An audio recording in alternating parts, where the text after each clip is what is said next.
Radio. Yeah, like if you Wonder what Ayn it would be Rand's like. solution to the is ought problem. Well, if you want to feel it, then you should. There you go. Yeah. Yeah. I mean, some people do. And it's an interesting, we have to go deep, deep, deep into, what this life really is. And, we're not planning on doing that here today, but part of this, what we'll call the roller coaster ride of Earth, of ups and downs and goods and bads and highs and lows, right? Is that you chose to come here and experience that roller coaster ride. So Mhm. you need to get a taste of the good vibes and the bad vibes. That's part of what you wanted to experience when you came here. So that's the answer to the question of why hasn't anybody made this clearer to me, which I know is coming. I'm jumping ahead maybe, right? But in other words, if these are the rules of the game, why doesn't everybody know this? And that's really the answer to that question, right? Now that I'm learning this, I'm going to be hyper aware of behaving like that in the future because I don't want to feel bad or have a negative life review and yada, yada, yada. So I'm going to try to avoid this. And maybe there'll be less pain and suffering in my life. And effectively, that's what happens when you start to withdraw your judgment from the world. Okay. Your roller coaster ride isn't the same. And some people want that roller coaster ride. And so for them, all of what we're talking about here is idiotic and stupid and makes no sense. They're enjoying the high highs and the low. They're not enjoying the low lows, but they're enjoying the high highs. And that's part of the high highs is when you experience them, you have to experience the opposite end, which is the low lows. So when you go this route of withdrawing judgment, life tends to get a little bit more, and not to say it in a negative way, but it flatlines a little bit. So there's, this thing that would make you jump for joy and go out and party and scream and yell, 10 years ago. That same thing happens to you, 10 years after you learned this. And it's great. You're happy that that thing happened, but you're not like through the roof. Right. And that's effectively spiritual growth. And you're not reacting to what happens in the outer world doesn't have an effect on your inner happiness. So you're stabilized a little bit. That makes sense? Sure. Okay. So what do you notice that we're judging? Like, what are we typically judging? Well, it's so everywhere that it's almost Mm, mind-boggling, right? But I always start with the weather. Like people get up in the morning and they look out the window and they make a determination for how the day's going to go, based on the weather. A lot of people do that. terrible, right? Terrible, It's a crappy day, terrible day. So too if you say cold. it's a terrible day, does that mean because you've basically judged reality? Like this, I judge the now for the next 16 hours as terrible. Well, Yeah, does that mean you're going to have 16 hours of terribleness? Terror? yeah, you're setting yourself up for that. Yeah, you hear stories about how you get up in the morning and you trip in the bathtub and stub your toe and you scream out an expletive and yell and it hurts for a minute or two and then the rest of your day just doesn't seem to go well, right? You get stuck in traffic and the boss yells at you and the client drops you, or you know what I mean? Like this whole you can set up yourself up for a horrible day, very much so in this way. Right. And I think I can see the intensity point that you made here before because you've mentioned this part to me before. So, I heard my mom just say, "Oh, what a terrible day." And I was like, "What do you mean a terrible day? Like, what do you mean by that? What do you mean the day is terrible? Like it is what it is, right? Like it's like this." She's like, "Yeah, but it's cloudy and stuff. It's not sunny. We can't do stuff." And then I looked out, like, did she have a terrible day? It's not like she had this hugely terrible day, right?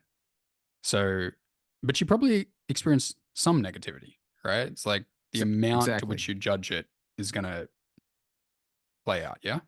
Yeah. So if you had your wedding planned outdoors for that day and Hmm. it was rainy and muddy and awful, right? You would probably have massive intensity and things would probably decline on your wedding. I'm just, if you're going to go out and play 18 holes of golf with your buddies, and it's just raining all day, you're probably going to have a pretty crappy day, right? You're just because you were so looking forward to golfing. or having a picnic or whatever, riding your bikes or whatever the plan was. So that would increase your intensity. What's important to point out, and this is where we get into how you're invalidating perspective, right? Is that the farmers in Mm. your area may very well be overjoyed that that's going to be a big, huge rainy day, and the plants and the trees and the flowers are certainly going to be overjoyed that they're going to get a fresh infusion of water. So you've just defined reality based on your limited individual perspective, and you've invalidated everybody else's reality. Right.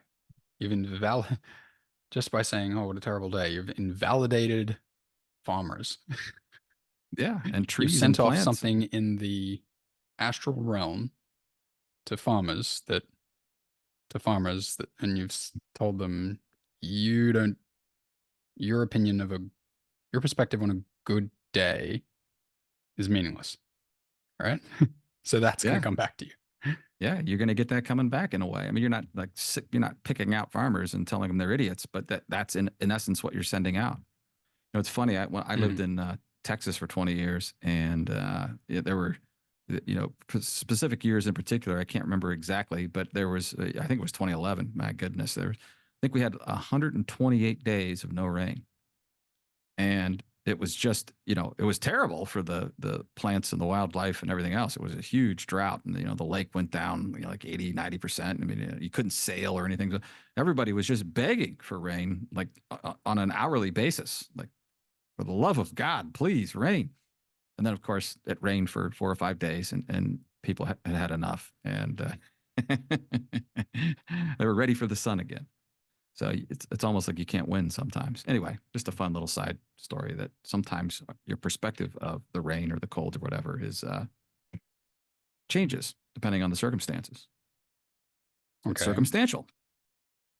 So let's go into like another thing. Okay, we judge basically our environment. Okay, judging people.